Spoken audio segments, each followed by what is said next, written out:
parent meeting. And thank you, Esther. These meetings are recorded. That way we can keep great records of the things that go on here in case you're not able to join. And we host those on our Google site. Okay, a couple of house rules. Please keep your microphone on mute. Unmute when you do need to speak. Use the chat box for questions or comments. This meeting, of course, is being recorded. If you would like interpretation in Spanish, please click the globe at the bottom of your screen. You will be in the same meeting, but you will be hearing an interpreter. Bienvenidos, welcome. Okay, some introductions. I'm Ashley Peak, your Somos DLI president. We also have on our board our vice president, Jacqueline Murillo. Buenas tardes, everyone. We have Allison Urungari, our secretary. Hi. And we have our newest member of our board, Bianca Corrales, for communications. Hola.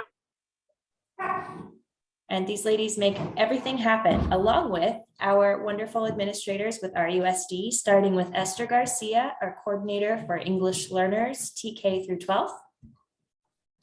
Hi, everyone.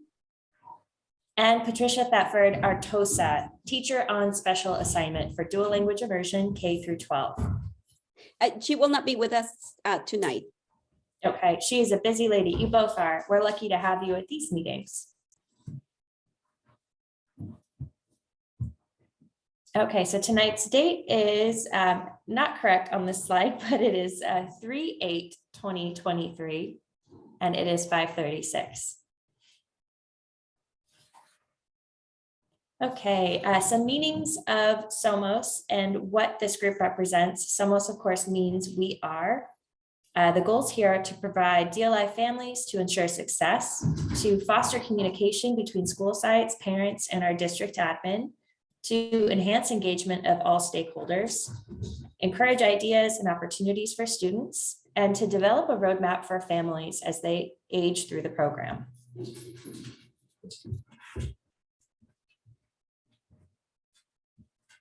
Tonight's agenda includes college and career. We have a wonderful guest speaker with us, and K through 12 updates. Okay, without further ado, I'd like to introduce to you Jorge Perez, Instructional Services Specialist, Caller and Career Readiness. And I will switch, so give me 1 second to switch so that Mr. Perez can present his information. Okay, let's see here. Jorge, I am going to make you co-host so that you can present. Okay, now I just lost myself from the meeting. Well, this is not fun. Give me a quick second, folks. I don't see anybody here. Jorge, you are on the meeting? You are on the meeting. Yes, I see. I lost the screen for a second there. Okay. So let's see here. So let me go ahead and expand on this meeting. I'm gonna go ahead and hit, let's see here. Okay, I'm gonna hit share screen. So let me first bring that up.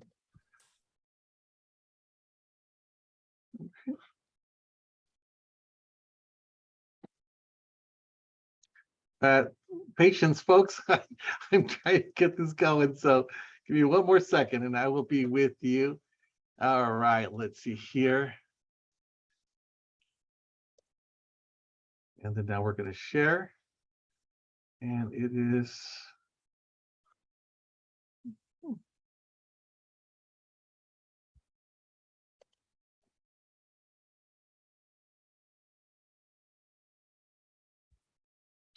Do you folks see the presentation? Yes, Jorge. Perfect. Okay, so I'm going to switch it over to PowerPoint and we'll get started. Well, good evening, everyone. Thank you for inviting me back to present to our DLI community on the transition from high school to college. My name is Jorge Perez, and I'm an instructional service specialist over college career readiness, as I was mentioned. So I get to work with a bunch of great folks in preparing our students for the next step. And that's what we'll be talking a little bit about tonight. This evening, I'll be providing information on what should happen in a student's last year of high school and changes that students and their families face in this transition, because it's critical to the success of students. In September, students will need to set up an email account that is not their RUSD email, one which they will need to check often, and that's appropriate for college admissions. Avoid emails such as like rockstar@yahoo and cutechick@gmail. I did work in admissions at UC Riverside for quite a few years, from the late 90s to 2007 prior to coming on board. And so that does leave an impression on the reader, believe it or not. So when we're talking about universities and leaving an impression, and especially selective campuses, this does leave an impression on that reader, and when they're grading your application, can kind of sway one way or the other. So please avoid emails such as rockstar@yahoo and cutechick. Students can find out which colleges and careers they want to pursue by also visiting californiacollege.edu. So in September, they have that opportunity, and this is an account that is established for everyone. Every RUSD 7th through 12th grade student has a free account, and this account also allows our students to start their college and financial aid applications in their senior year. Additionally, our district helps put on a citywide college fair where hundreds of colleges and universities from California and throughout the US provide information. And this big fair takes place every year at the Galleria Tyler. And finally, our district also offers a historically Black colleges and universities fair every year to all RUSD students. This HBCU, Historically Black Colleges and Universities Fair, takes place at King High School, and we bus our seniors every year from all of our high schools to King High School. Students also in this month can take advantage, should be taking the college admission exams, such as the SAT or ACT. Now, be aware that some colleges no longer require college admission exams. Others still make it optional, and while others still require it. So this will vary from campus to campus. If you take the exams and choose or are required to submit them, be sure to have your test scores sent to the colleges which you are applying. Request fee waivers if you qualify for them. This is based on the household income and the number of people under that household. So for questions regarding this, please reach out to your high school counselor. It is the school counselor, for the most part, that College Board or many of these universities entrust with the fee waivers. And they're, in many cases, the only ones that can actually issue them out to students. Some scholarships and college applications, such as the common application for private universities, require letters of recommendation. So ideally, students should be reaching out to their teachers, school counselors, and others for a letter of recommendation by the end of their junior year, but no later than September of their senior year. The reason for this, that it's September, is because these teachers and counselors usually receive multiple requests every year. And if a student waits until the last minute, the teacher or counselor might not be able to provide one. My experience, having worked as a counselor in Ramona, was it becomes very difficult. Not that we don't, as counselors or teachers, want to do it, but if we wait until the day or two before Thanksgiving break, as an example, or right before we go on Christmas break, we already have a list of, in some cases, almost 100 letters we have to write for our kids. So if we wait till the last minute, it becomes very difficult. October, November. October, November are months where students begin to apply and submit their college admission applications. College applications will ask students to self-report their classes and grades. When they do, they need to put the information exactly as it appears on the high school transcript. To make sure there's no mistakes, students should obtain a copy of the high school transcript before they begin to apply. In addition to applying for admission to colleges, students can begin to apply and submit their financial aid application in the month of October. As a district, we hold 20 financial aid workshops during the day, evenings, and on weekends that any RUSD parent and student can attend. So if, let's say this coming Saturday, there was one being held by Arlington, but you're a Poly high school family, you can still attend those. It does not matter where you're at. They're open to all RUSD students at all times. College financial aid counselors from RCC and UCR are present along with interpreters to assist families. We do this so that when there's an issue that comes up that we're not able to address, these are the experts that are going to be reading your financial aid applications. So we have them present at that time. December is also the last month that some colleges, but not all, will accept scores from students who took the SAT or ACT exams. You will need to check with your college because not all, as I mentioned, accept them. Students will need to check with colleges that are applying to determine if their college accepts December scores, and if so, by when do they need to receive them? While many of our students want to finish their semester in December and take a well-deserved break, they must remember that they will need to check the emails and messages from colleges. Some colleges will email students asking for additional information, such as an official transcript, clarification on a course completed, or possibly an invitation to a college event. If students do not respond, or in some cases, parents too, if students and or parents do not respond by the deadline given by the college because they are on vacation for Christmas break, as an example, what can occur is that could be sufficient reason to be denied admission. Please take this into consideration, making sure you put time aside with your senior for this. This is one of the leading reasons as to why many students learn later that they were denied admission. In January and February, students continue to submit their financial aid applications, and some colleges might request official transcripts that show 7th semester grades. That is the fall grades of their senior year. Not all, but some will.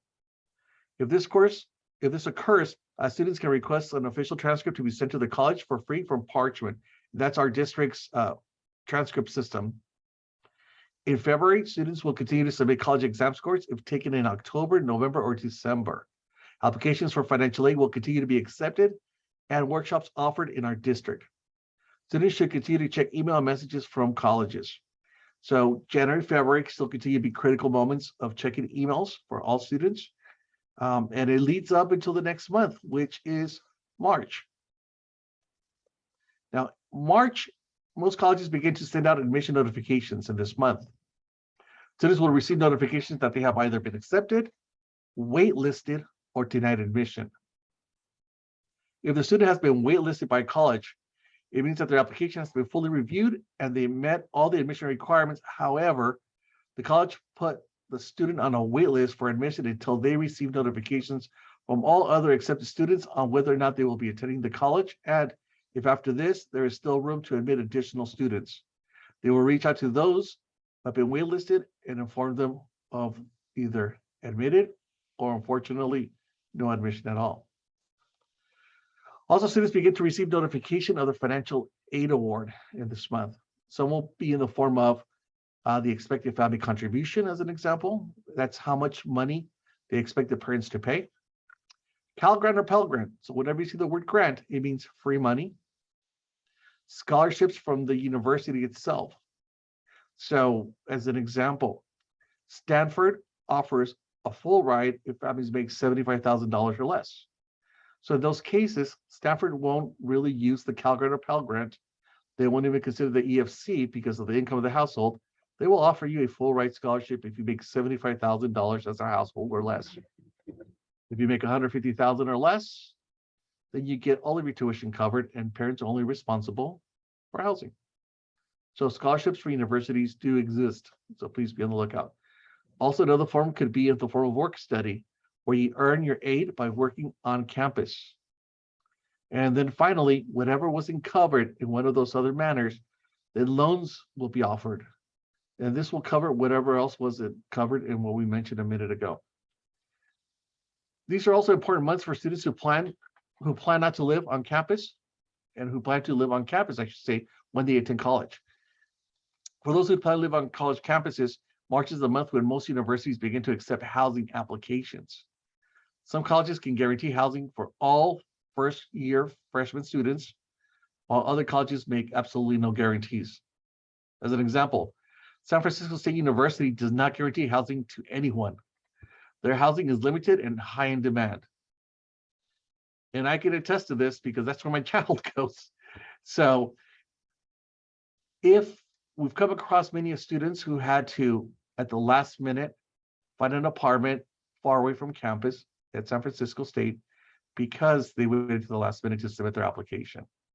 And because that occurred, they were one of the last ones to be informed that there was no space for them. By this time, all the early applicants had either been admitted and guaranteed a housing spot, or were informed that they were not, and therefore they got the first leg on trying to find an apartment close to campus. So please check with your colleges and universities on this one. Most importantly, students will need to begin to decide which college they plan to attend. Most colleges will accept the student's statement of intent to register, that's the SIR, which is the student's notice to a college that they accept their admissions offers. The SIR, as we call it, should be only submitted to one college.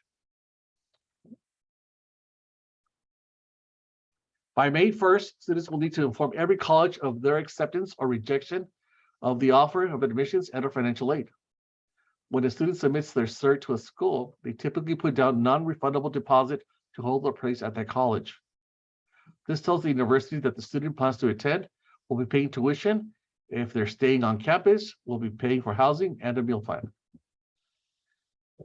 The question came up earlier this month. What if I want to put a down payment, non-refundable down payment on college A, but I'm still waiting to hear on college B?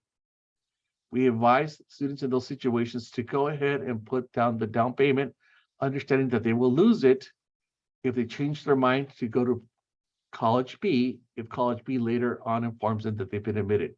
So that is a scenario. I want to bring that up. Students are notified via their assigned college email when their official aid is available. Financial aid offers are usually made through the months of May all the way to September. So just be patient with financial aid. It's very difficult to say yes to a college, not knowing fully how much they're going to offer or while it's still rolling in. AP exams will be administered in our schools over 2 weeks in May 1st through the 5th and May 8th through the 12th. In general, colleges prefer to take the AP exam, no matter the score, than not to have taken it at all. So please encourage your students to take the AP exam, even if they believe they're not going to get a good score. The colleges prefer that the kids attempt it. Make sure to request an official transcript to be sent to your college. You can request these transcripts for free once again from Parchment until July 31st of your high school graduation year. So that was just a quick glimpse as to what should be happening in the student's senior year by month. We'll take questions at the end of the presentation, but I want to transition over to changes that students face. It's important for us to understand what the students are going to face from a parent's lens so that we can support our students as they do this transition. One of the biggest difficulties for students is that first year transition, and many of them will get homesick, and many of them will feel the burden of responsibilities that they previously had that they feel that they have to continue to do. And that adds to difficulty in the worlds of academic, personal, social, and cultural. Students undergoing the transition to college face many of these changes in their lives. Next, we'll look over some of these, as we mentioned, the areas that both face, but not only students, but also we'll talk a little bit about it from the parents' perspective. Academic environment. One of the biggest shocks is the change in academic environment. Students go from a classroom of 30 to 35 students to a lecture hall that could potentially range into the hundreds of students. Large classes can lead to having less contact with instructors.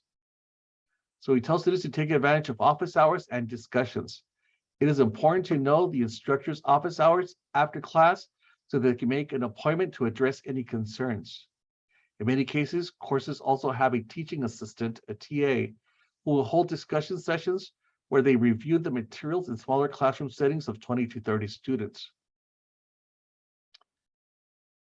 This is critical. Remember, students go from the mode of having the teacher approach them when they demonstrated that they performed poorly on a certain area, to now the student having to take the lead to approach someone. So have that conversation with students. In-class hours decrease also generally from 5 hours of a subject like mathematics per week to 3 hours. The number of hours depend on the number of units of the course. Also, it depends on whether the university is on a quarter system or on a semester system. Individual responsibility leads to more accountability on the student's part. Students are considered adults no matter the age, so they are responsible to get their own classes. There are no bells and no attendance taken in most of these cases. So remember, the critical piece there is that students are considered adults no matter the age.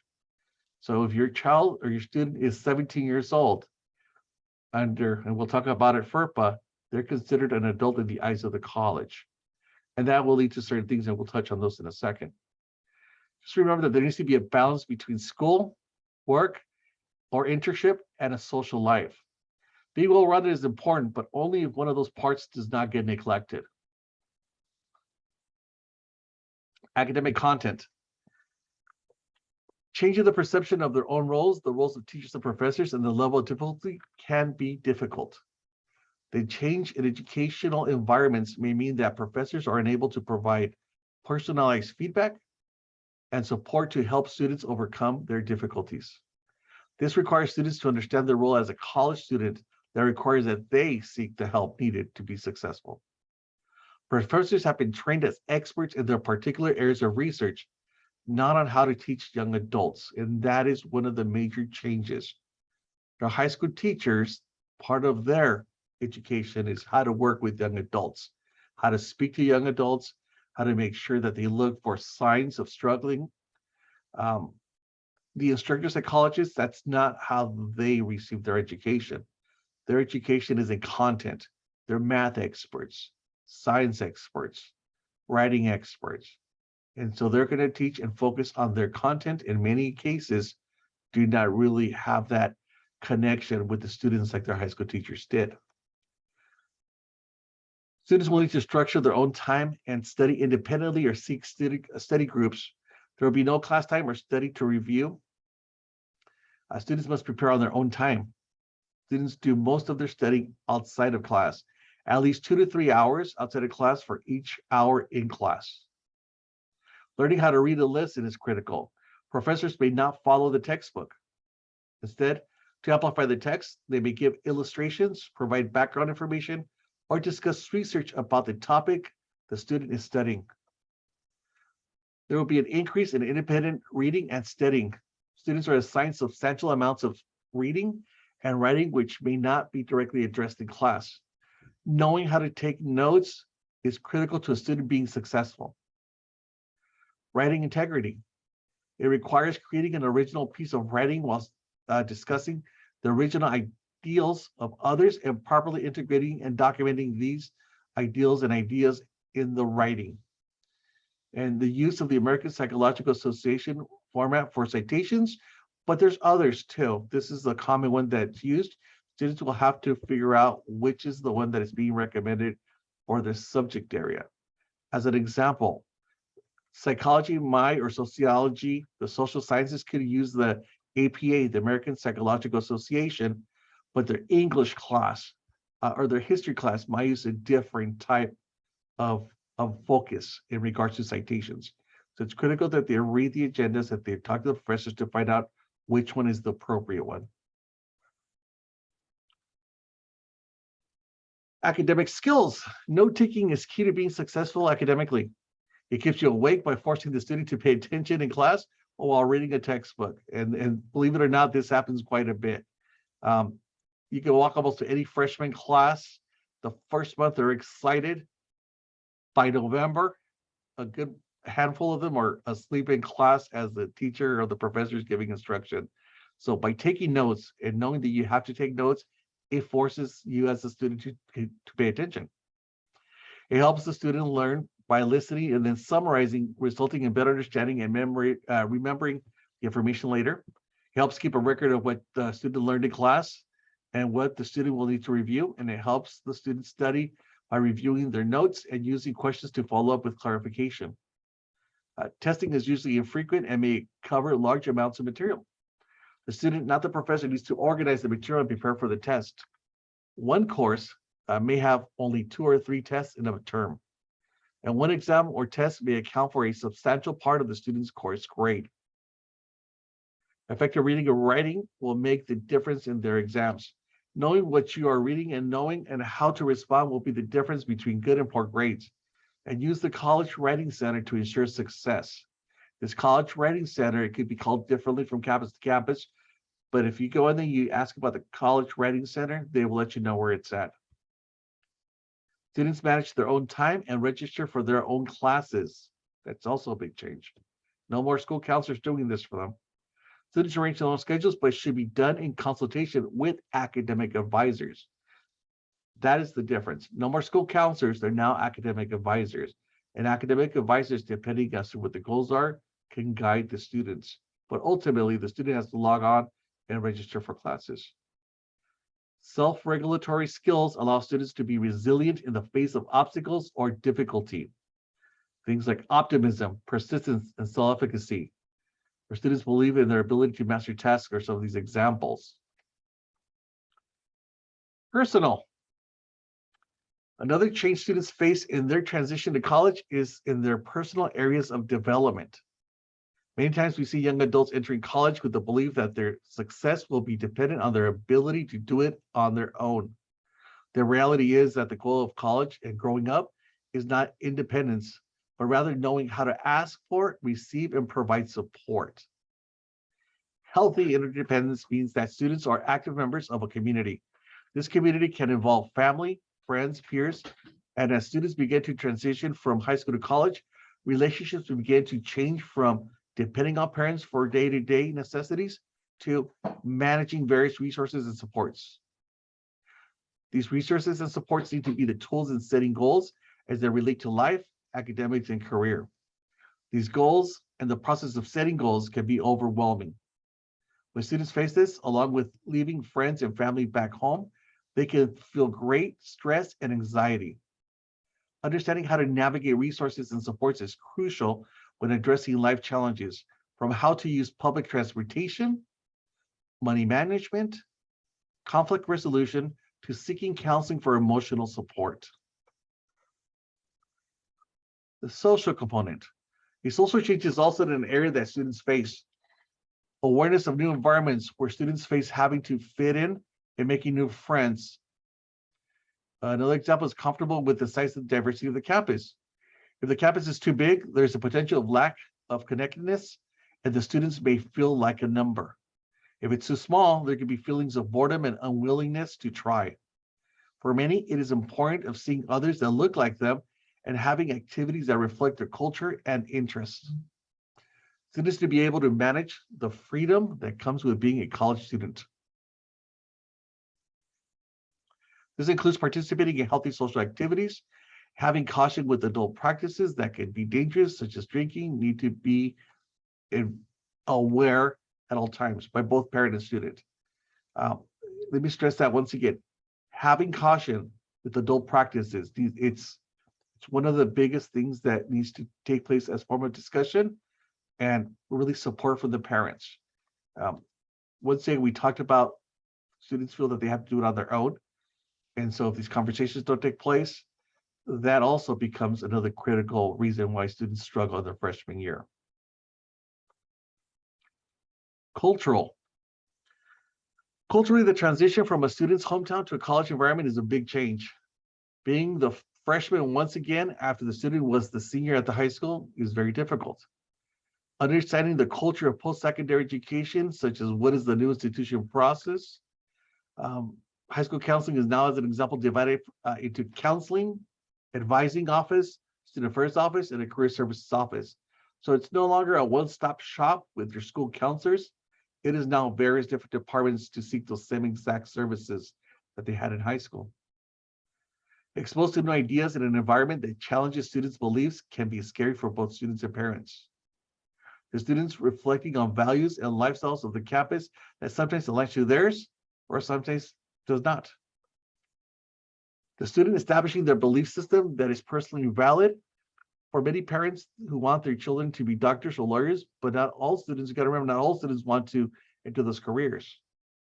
Students might disagree and want to work in education or nonprofits where income is not as high as a doctor or lawyer. And that's the other big struggle. Students trying to make a life for themselves. What I advise parents is, remember, ultimately we want our kids to be safe. We want our kids to be safe and healthy. And they're the ones that are going to be doing these careers, these jobs. And so we really want to encourage them to do something that they're going to truly enjoy. Every year, students change in the third or fourth year their major, which prolongs their stay. So we encourage students and support students in making sure that they follow their path, whatever that may be, whatever career that may be. That's ultimately going to lead to a better, healthier student. Okay. Family. I also want to briefly touch on how this affects family. FERPA protects college students' educational records, which can include financial and medical records, so they remain confidential between the college and student. So FERPA stands for the Family Educational Rights and Privacy Act. Okay.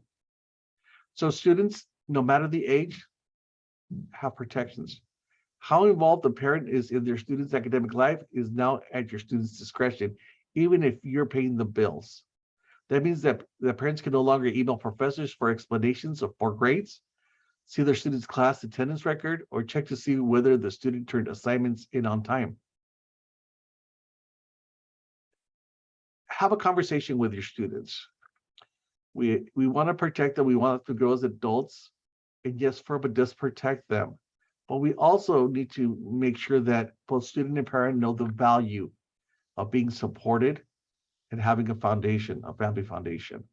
So while FERPA does exist, there are ways that for you, the parent, to work with your students to have access to grades, have access to different types of records with your child's permission.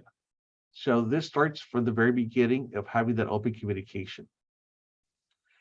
A university may change your child.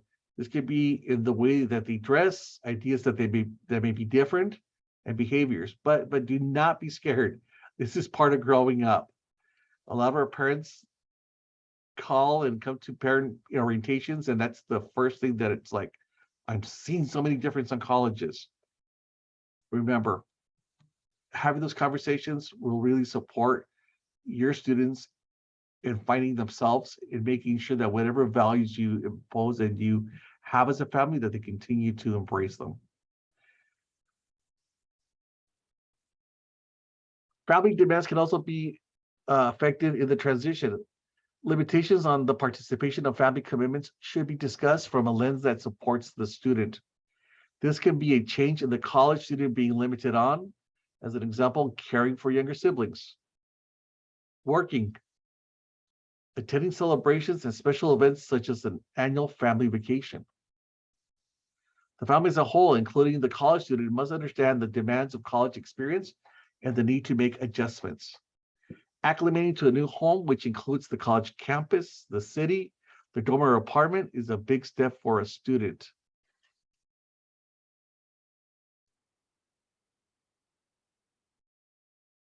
Family final tips. I want to end with some tips for the whole entire family. Please trust your child and provide security for them. You, the family, the community as a whole, have taught them from right and wrong, to make good decisions based on their upbringings, how to be respectful for themselves and others, how to be successful academically, and how to be a good student. It's their time to take all that we have provided for them over these last 17 to 18 years and allow them to use the skills and tools to become young, productive adults. Please advise them to live healthy. Remind them to eat well, sleep 8 hours a day, exercise 1 hour a week, to be financially responsible. If you have not yet done so, you'll need to look into establishing a banking account for your student. Make sure to establish good communication, but making not to overwhelm them with too many phone calls or texts or emails. Right? Do have an established routine to check in with each other and share emergency numbers in case of an emergency. As parents and family, learn about these various resources that exist on the college campus to guide your student during those difficult days.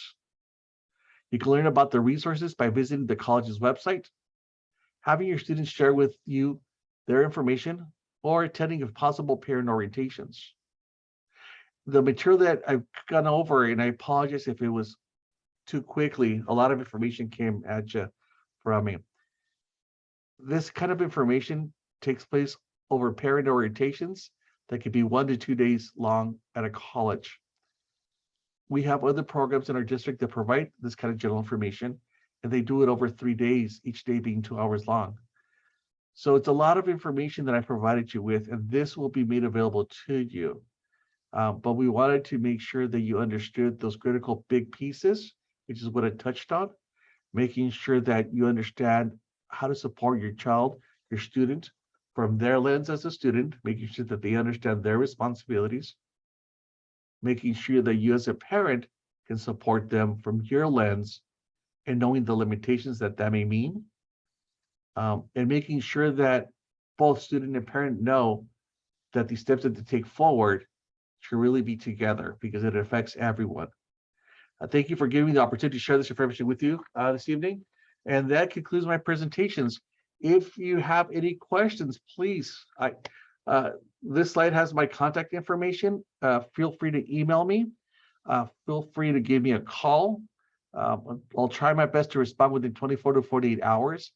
If I am out, you could ask for Trisha Owens. She is my secretary, and she'll let you know if I'm out for the week at a conference presenting, or if I'll just, I'm out because I'm sick for some reason. But either way, we will get back to you.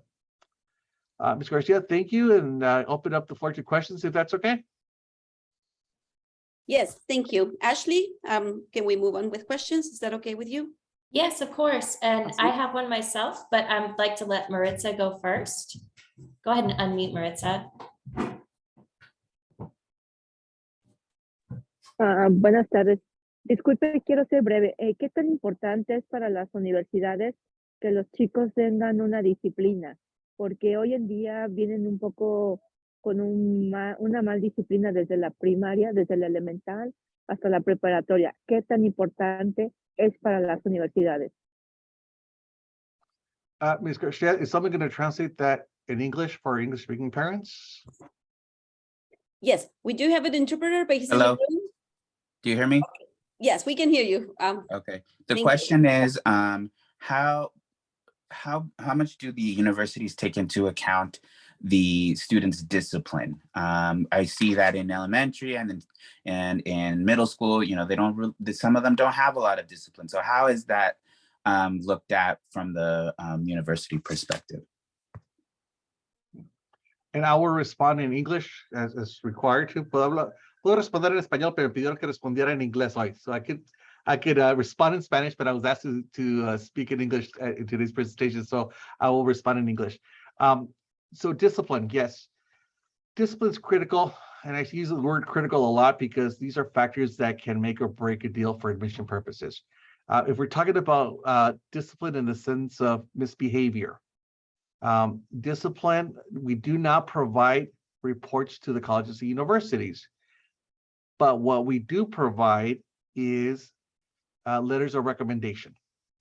So if you're applying to a private university, as an example, and they use the common application, in the common application, they do ask very specific questions about, are there any discipline issues with the student? And the counselor could put, yes, the student has a tendency not to focus in class, and because of that has resulted in various suspensions. Or the student has been known to be the class clown because, although academically good, they like to really joke a lot or mess around a lot. When it comes to financial aid, if there was situations that affected the student with the law, right? Maybe the student got in trouble for being intoxicated in public, as an example. It might come up in a report for financial aid, depending how the severity of that situation, right? So overall, in general, there's no report that's given out when it comes to that type of discipline by the schools, but there are those little opportunities where it might come up. So we just want to make sure that students and parents understand that. My message to my child is, you never know when things could change. So right now, that's the golden rule, but you never know that if you do something dumb, as an example, when I was in high school, a friend of ours had a car accident, no driver's license, car accident, hurt another individual in that car accident. So that was a big legal issue for that friend of mine. That went on his record. That was not something that could just be cleaned away because he was 17 years old. In fact, they were trying to try him as an adult back then for other stuff. So that came out in the reports. Myself, having been a counselor, one instance was there was a student who was kind of a class clown, would not sit still and thought he could joke during an AP test. So during this AP test, I gave him a warning. My second warning was, if I have to say it one more time, you will be excused from the exam and we will report this on your common application letters of recommendation. And that set the kid straight. From then on, he was quiet like an angel. So having these conversations before they can occur is really critical. Now, if we're talking about discipline, such as having discipline as a student to know how to go to sleep and get your 8 hours of sleep, making sure you have your exercises. The universities do not know that except when they self-disclose. And what I mean by that is in your activities, right? What I mean by that is in your personal statements. And so in there, they're going to see, are you involved?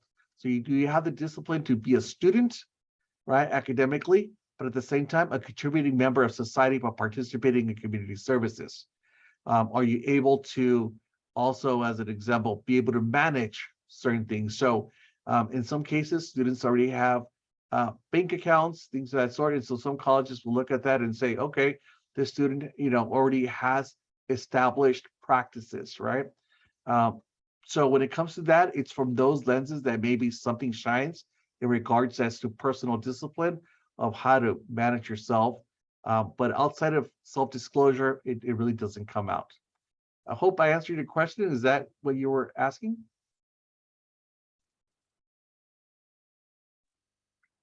Sí, correcto. Era un poquito más sobre conducta, pero sí, ya me quedó claro. Muchas gracias. Great, I answered the question. Awesome. Any other- Yes, it was about behavior, but yes, you answered my question.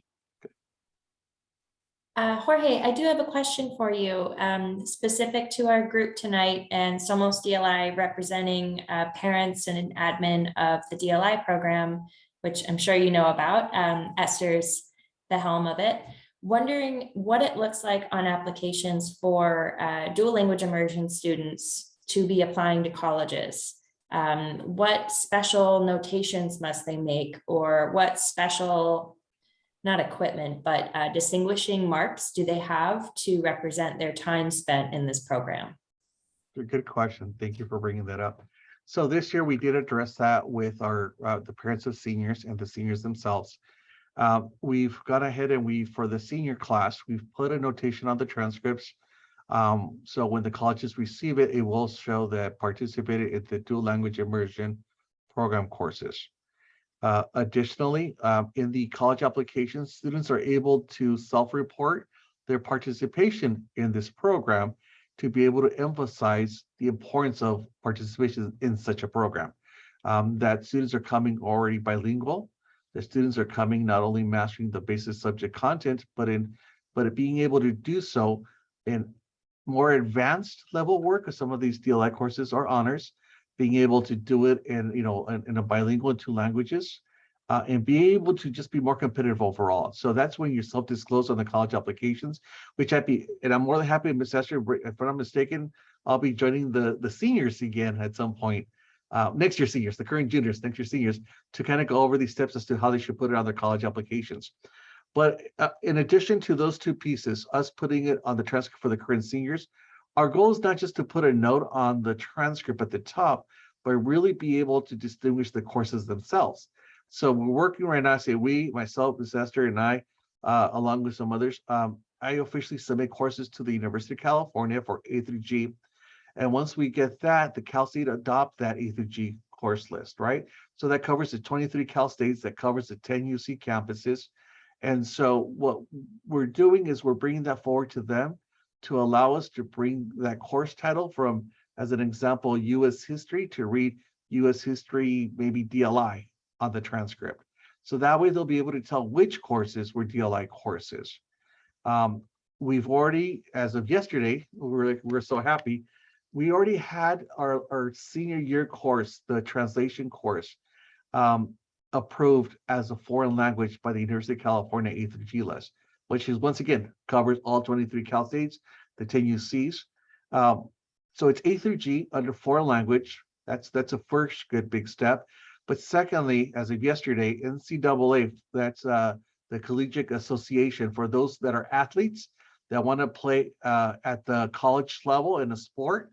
NCAA informed me yesterday that they've accepted our proposal to have that approved for their organization also. So these courses can cover students for A through G college admissions. It could cover also for an athlete too. And so when these universities go to view these, it'll show up on those two records that this course has been approved for them also too as part of DLI. So we're going to be working on those pieces. And I say barely working, not that we didn't want to work on them, but it's because the window opened in February to be able to start making some of these changes.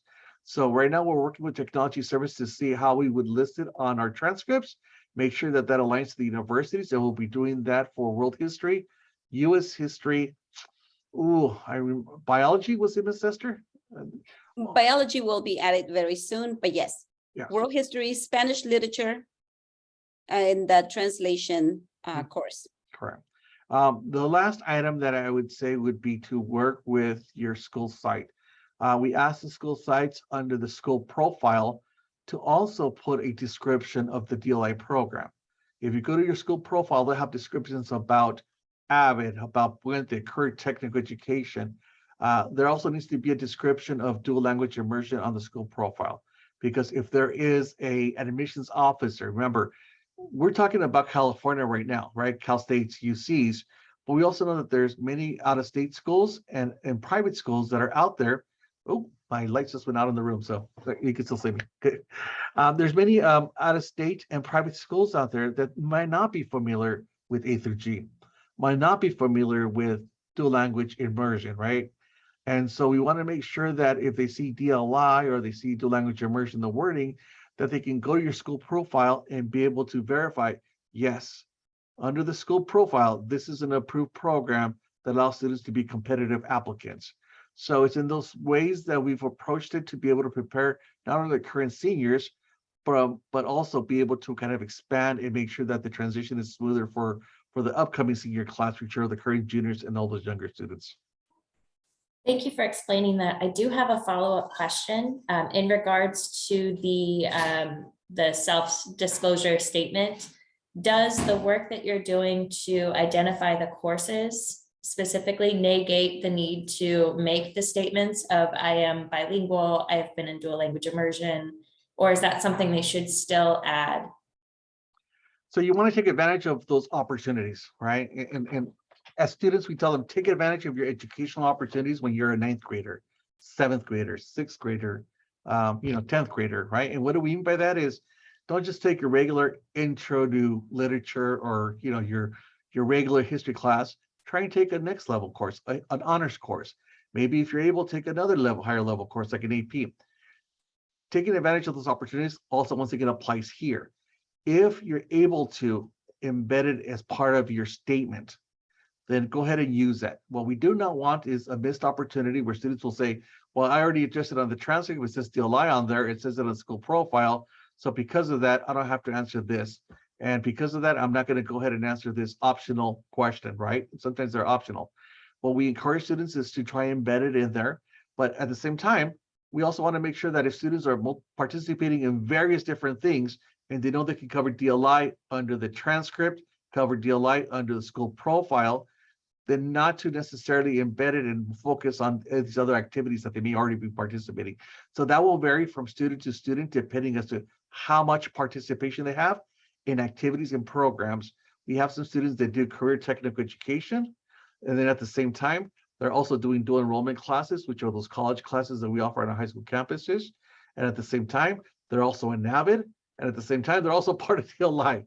So we want to make sure that, yes, while you are able to see that on a transcript in some format, if it's going to take away from answering and focusing on maybe career technical education and the pathway, or being able to focus on the dual enrollment courses, let's leave it to this, which is the transcript, and focus the DLI, the dual enrollment and the CT in your statement, or vice versa, right?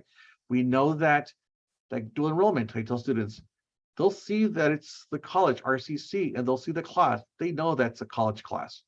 So you don't necessarily have to mention it in more than one sentence on your personal statement. focus on DLI, focus on, Avid or Winter, some of these others.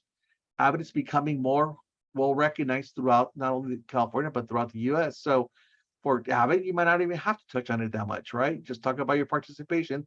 So focus maybe on the work you did in community service and supporting. My daughter, as an example, is an Avid tutor. So for her, I've already told her, you're not going to necessarily talk about your participation in Avid your last, whatever years, 6, 8 years. You're not going to talk about your participation so much in dual enrollment, those college classes. What you're going to do is in your personal statements, take advantage of that opportunity. Those, because sometimes they're limited to 1,000 words. Talk about giving back as a tutor to those programs, which helped you get to where you're at right now, your senior year. And now the focus is on tutoring and giving back versus just repeating that you were part of DLI or part of Avid or part of, dual enrollment. So it just depends on the student and what they got going on. Thank you, Jorge. We do have another question from Lucero. And she might have typed it into the chat as well. I'm not sure if they'd like to elaborate.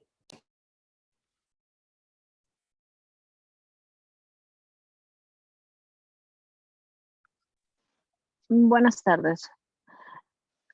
Sí, mi pregunta es, mi hija asistirá a la middle school el próximo año, pero ella está en el programa de inmersión dual.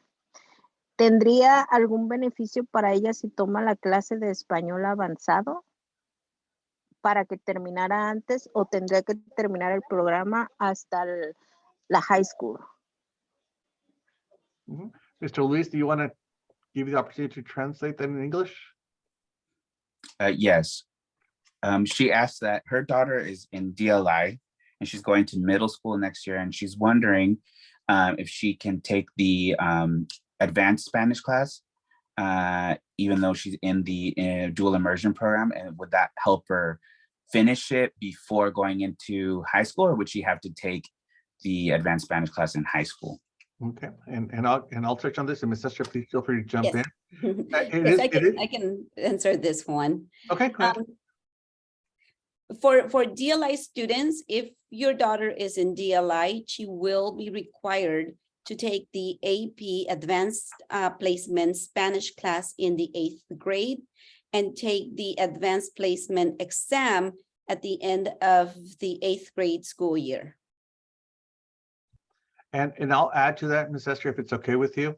So yes, you'll do that, and that is AP Spanish language in 8th grade. Part of that pathway is that students in DLI will also take AP Spanish literature once they get to high school. So there's an AP Spanish language and an AP Spanish literature. The question as to whether it helps, is there an advantage? There sure is. Universities are trying to figure out who has taken, once again, advantage of those opportunities. And the question is, who has taken advantage of those opportunities from the earliest years? So a student that shows a college that I've been taking advantage by taking AP Spanish, and not all students have that opportunity. And so therefore very few select actually do it in middle school. That is a great accomplishment that you can put on your college application. And one of the reasons why colleges actually look at mathematics and foreign language for middle school to count as part of the admissions evaluation. So colleges are already accepting middle school math and foreign language only, no other subject. So that itself speaks to the importance of that opportunity. Additionally, in regards to that, Stanford, when they present at our conferences that we hold for parents, the Pathways to Higher Ed conference we hold every September here in this district, Stanford has said, well, we get a large applicant pool, right? We get more students that we can accommodate. And all of these students have 4.4s and 4.5 GPAs. So how do we pick which 4.0 gets in? They all got 4.4s, 4.5s, right? They all took AP Calculus senior year. They all took AP US History for the most part. So one thing that could stand out is a student that might have taken an AP course in middle school. Does that make sense? So you're looking for any advantages that you may have that you can take advantage of to demonstrate to the colleges that you're not only prepared, but you've been prepared from day one. So yes, it is an advantage. Yes, it does help. And yes, it is part of the pathway.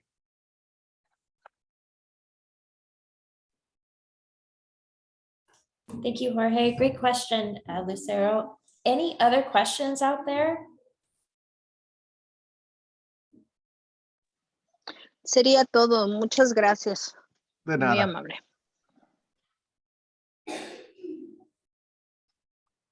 Okay. it Yo looks- tengo una pregunta. Oh, go ahead, Patricia. Gracias. Para los estudiantes de DLI, ¿cuáles son, aparte de ser intérprete y traductor, qué otras ramificaciones en la educación ellos pueden tomar ventaja de? I do have a question. One second, let me. For the DLI students, aside from them being able to be interpreters or translators, what other, where can they also branch out with this kind of degree? Sure. So interpreting is one option, right? So when we talk about students and parents having those conversations about supporting what they might want to be, that's one of the many options. But also important is to make sure that as parents and students, when we're having these conversations, that we look at all of our options, not just that one option here, the one option there, but all of our options. So the first place I would advise to start looking at is under californiacolleges.edu. Remember, that is the place where we have the opportunity for all students, grades 7 to 12, to be able to go in and start exploring. But to kind of answer more of your question as to what other options could they go in regards to careers, when you look at a translation course, the translation course that is being offered in 12th grade, how do I put this? The Moreno Valley College professor that is helping us to determine if it can be accepted as a college course, that was my teacher, my instructor, when I was at UC Riverside for translation. So I had to take a translation course as a professional in the admissions office at UC Riverside. This course is what your children are kind of taking as the intro course right now. So for myself, as a bilingual admissions officer who would travel the state, speaking to communities that spoke Spanish, making sure we sent out documents in Spanish, making sure that communication went across to both English and Spanish speaking communities, they were just going to take my word that I could do it. They wanted some proof. And that's why the University Admissions Office sent me to take this class. This has already been completed by your students. So your students will have an opportunity to that. If they want to pursue being a translator, they can do that. If they want to pursue to be a high school teacher that is bilingual and could also, work as a DLI teacher, that'll be very helpful there. If your students want to go do court reporting, something in that respect, that can also support them there too. So almost any branch out there will support this. Medical doctors, my daughter wants to be a doctor. Medical doctors, as an example, they want folks to be doctors, but not just because of the money, right? That was the 80s. Back in the 80s, it was like, I want to be a doctor to make money. It's really to help people. But part of that, they ask students to really go to other countries that need that help. UC Riverside had a partnership with La Universidad de Guadalajara in Mexico. So a lot of our students that would go there had to take a lot of these Spanish classes and be able to truly master Spanish translation in the medical field. So your students will already have an advantage to even be a doctor in that respect, or to go into teaching or almost any field, but also including being a translator too. So I'm not sure if I gave you the answer you were looking for, but that's an example of how that will support in the different careers. Sí, gracias. Ahorita me acabo de recordar que hay una high school, no me recuerdo cuál es, la que les da un certificado a los estudiantes para que pueden trabajar aquí, pueden trabajar en México. ¿Esto aplica para nuestros estudiantes o esto no aplica para ellos? Eso la pregunta se la voy a dejar a Ms. Esther, but Luis, you want to translate the question? Yes.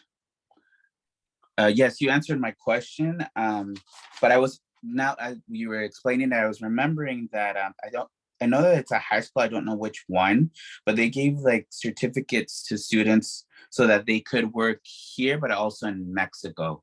Does that something like that exist for our students?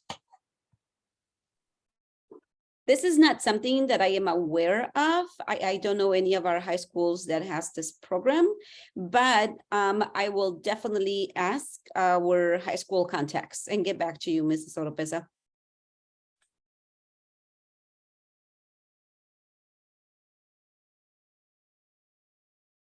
Gracias a ustedes por contestar nuestras preguntas. Thank you for answering our questions. Great questions. Any other questions out there? I'm loving the questions.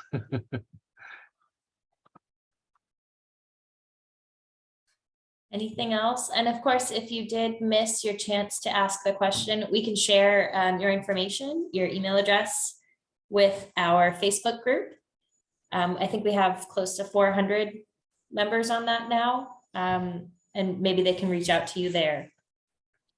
Yes, please do. Thank you. Thank you. Thank you once again, everyone. Thank you so much for your time. I'm going to hang out. I want to see the rest of the information you guys have to share. I'm loving your meeting. You're always welcome to be with us. Thank Thank you so much, Jorge. Okay, DLI application dates. Esther, would you like me to read this or did you want to speak on it?